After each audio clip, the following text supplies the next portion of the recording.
हिवाळी अधिवेशनाचा खरं तर पहिला दिवस हा गाजला तो म्हणजे विरोधकांच्या आरोपांनी आणि दुसरं म्हणजे देवेंद्र फडणवीसांच्या पत्रांनी. देवेंद्र फडणवीसांनी आज मलिकांच्या उपस्थितीवरून आणि सत्तेत सहभागी झालेल्या अजितदादांच्या गटाला दिलेल्या पाठिंब्यावरून एकूणच या विषयावरती माझ्यासोबत बोलण्यासाठी आज मंत्री उदय सामंतजी आहेत. सर, कसं पाहता एकूणच जे फडणवीसांचं पत्र आलेलं आहे आणि त्यावरून एकूणच महायुतीत कुठेतरी वादंग निर्माण झालेला आहे?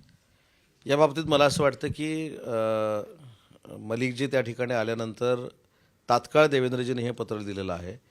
त्याच्यामुळं त्या पत्राचा विचार अजितदादा करतील याचा पूर्ण खात्री आम्हाला सगळ्यांना आहे.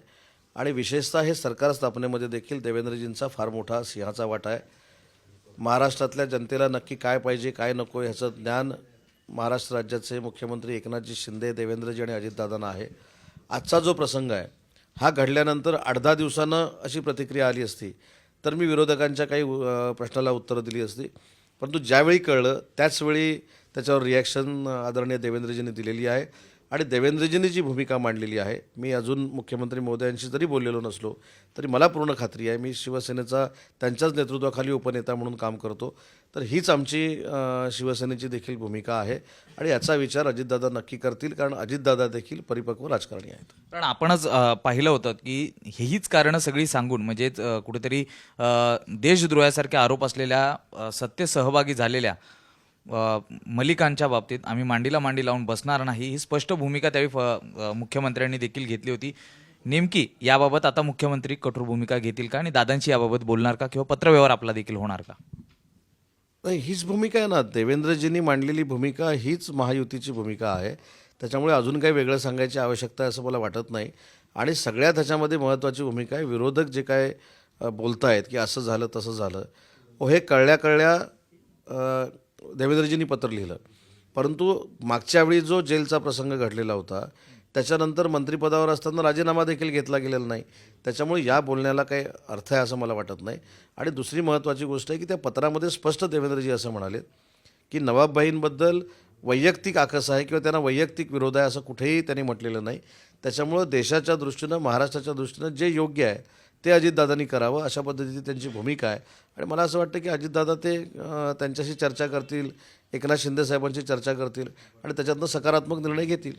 दुसरीकडे विरोधी पक्षनेते विजय वडेट्टीवार असंही म्हणतायत की मलिक सत्तेत हवे देखील आहेत मात्र जवळ नको आहेत असं त्यांनी आरोप केलेला आहे. नाही, त्यांचा आरोपाचं मला काय म्हणजे कळलेलाच नाही त्यांचा आरोप नक्की तो काय आहे. महत्त्वाचा मुद्दा असा राहतो की विजय वडेट्टीवार साहेब ज्यावेळी मागच्या मंत्रिमंडळामध्ये होते त्यावेळी देखील ते यांचं समर्थन करत होते. आता ते विसरलेले आहेत. त्याच्यामुळे हे विसरण्याची प्रक्रिया राजकारणामध्ये फार लवकर होते. परंतु ते देवेंद्रजी विसरले नाहीत हे सगळ्यात महत्त्वाचं आहे आणि म्हणून देवेंद्रजींनी पत्र लिहिले. विरोधक किंवा आपण ज्या आधी पक्षाबरोबर काम करत होतात म्हणजे शिवसेना, उद्धव बाळासाहेब ठाकरे गटातले असंही म्हणतायत की नुसते मलिकच का, मग ज्यांच्यावर भ्रष्टाचाराचे आरोप झाले, ज्यांच्या मागे ईडी सीबीआयच्या चौकशा झाल्या त्यांच्यासोबत तुम्ही का बसतात असा देखील प्रश्न उपस्थित करत आहे.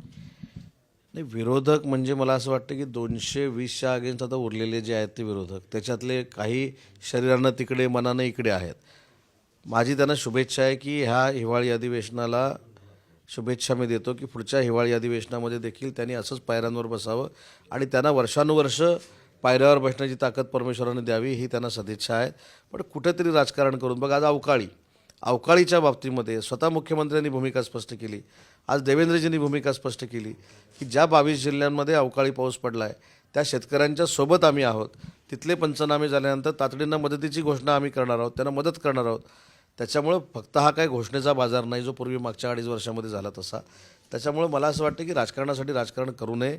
ज्यावेळी दुष्काळ पडतो, ज्यावेळी अवकाळी पाऊस पडतो त्यावेळी सगळ्यांनी एकत्र येऊन शेतकऱ्यांना दिलासा कसा देईल यासाठी विरोधी पक्ष म्हणून त्यांनी काम केलं पाहिजे ही माझी त्यांना प्रामाणिकपणाची विनंती आहे. दुसरीकडे नुकत्याच नीलमताई या पत्रकारांशी संवाद साधत होत्या त्यावेळी त्यांनी अनेक खुलासे केलेले आहेत की उद्धव बाळासाहेब ठाकरे गटात जेव्हा असताना त्यांच्यावर कुठेतरी कमीपणा होत होता, जे वरिष्ठ नेते त्यांच्याकडे होते ते कुठेतरी काम करून देत नव्हते, जे प्रमुख होते ते नावाला फक्त भेट देत नव्हते, अनेक गोष्टी होत्या. कसं पाहता?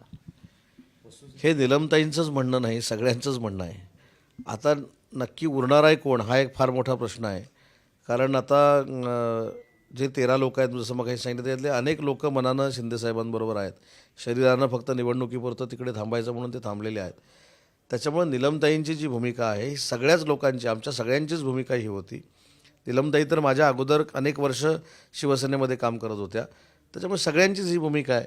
न भेटणं, न बोलणं, एक याचेच पडसाद हे सगळे उमटलेले आहेत.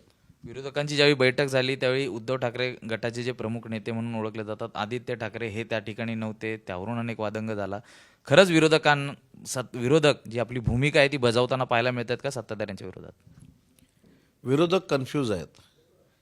कन्फ्यूज कशामुळे आहेत की उरलेल्यापैकी किती इकडे जाणारे आहेत, किती आमच्या संपर्कामध्ये आहेत, शिंदेसाहेबांच्या किती आहेत, देवेंद्रजींच्या किती आहेत, अजितदादांच्या किती आहेत, याच्यामुळे ते पछाडलेले आहेत. त्याच्यामुळे ते कन्फ्यूज फार मोठ्या पद्धतीनं आहेत. आज 60-62 असेल तर उद्या त्याच्यातले किती जातील ह्या विवंचनेमध्ये ते आहेत आणि म्हणून ते कन्फ्यूज असताना अशा सगळ्या गोष्टी घडत असतात. परंतु विरोधकांची सकारात्मक भूमिका मांडली पाहिजे. कायमस्वरूपी आरोप प्रत्यारोप करून, बदनामी करून, टीका टिप्पणी करून काही होत नाही. या महाराष्ट्र राज्याला अनेक मोठमोठ्या विरोधी पक्षनेत्यांची परंपरा आहे. त्यांनी अनेक वेळा सरकारला सोबत घेऊन देखील विरोधी पक्षनेते म्हणून काम केलेलं आहे आणि महाराष्ट्राच्या अडचणीच्या वेळी, दुष्काळाच्या वेळी विरोधी पक्षनेत्यांकडनं हीच भूमिका असली पाहिजे अशी माझी विनंती आहे. एक शेवटचा प्रश्न तो म्हणजे संजय राऊतांचा. त्यांनी आरोप केलेले आहेत की 31 तारीख ही जवळ येत आहे, हे हिवाळी अधिवेशन शेवटचं आहे. कसं पाहता राऊतांच्या आरोपात? तारीख सांगितली पण साल सांगितलेलं नाही त्यांनी. त्याच्यामुळे ज्यावेळी साल सांगतील त्यावेळी बघू.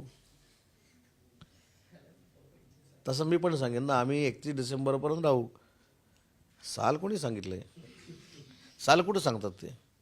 त्याच्यामुळं मला असं वाटतं की आता आम्ही सरकारमध्ये आल्यानंतर पहिला आम्ही 15 दिवसात जाणार होतो, नंतर 3 महिन्यात जाणार होतो, नंतर काहीतरी 15 ऑगस्टची तारीख दिलेली होती ती देखील टळली.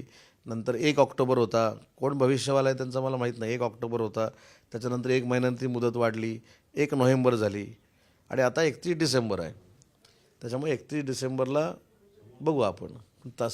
साल फक्त त्यांनी सांगितलं आणि त्यांना पण खात्री आहे पूर्ण की शेवटी त्यांच्याबरोबर असलेल्या कार्यकर्त्यांना, आमदारांना मॉरल सपोर्ट दिला पाहिजे. म्हणून संजय राऊत हे करतायत. त्यांचा देखील त्याच्यामधला दोष आहे असं, कारण थांबतच नाही ना कोण. थांबलं तर पाहिजे आणि ते थांबण्यासाठी ह्या मला असं वाटतं की प्रेशर टॅक्टिक्स आहेत. पुरवणी मागण्यांमध्ये त्याचबरोबर इतर ठिकाणी सरकारमधल्या सत्ताधारी आमदारांना मोठ्या प्रमाणात फंड देण्यात आला. विरोधकांना तो देण्यात आला नाही. कुठेतरी दुजाभाव होतोय असं म्हणतात.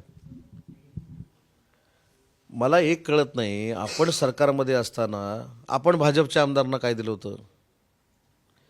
भाजपच्या आमदारांनी अनेक वेळा विनंती करून भेट पण दिलेली नव्हती. मग त्या 2.5 वर्षामध्ये 2.5 रुपयेसुद्धा भाजपच्या आमदारांना न द्यायचं पाप कोणी केलं? त्याच्यावर काही चर्चा करायची नाही. मला असं वाटतं की हे सरकार सगळ्यांना बरोबर घेऊन जाणार आहे आणि सगळ्यांना निधी दिलेला आहे. सर, आमच्याशी बातचीत केल्याबद्दल. नितीन बोधारेसह मी सूरज सावंत, साम टीव्ही न्यूज, मुंबई. देश विदेशातील प्रत्येक घडामोडींचे लाईव्ह अपडेट मिळवण्यासाठी आता साम टीव्हीच्या सर्व सोशल मीडिया प्लॅटफॉर्मला लाईक, फॉलो आणि सबस्क्राईब करा. तसंच सर्व नोटिफिकेशनसाठी बेल आयकॉन प्रेस करायला विसरू नका.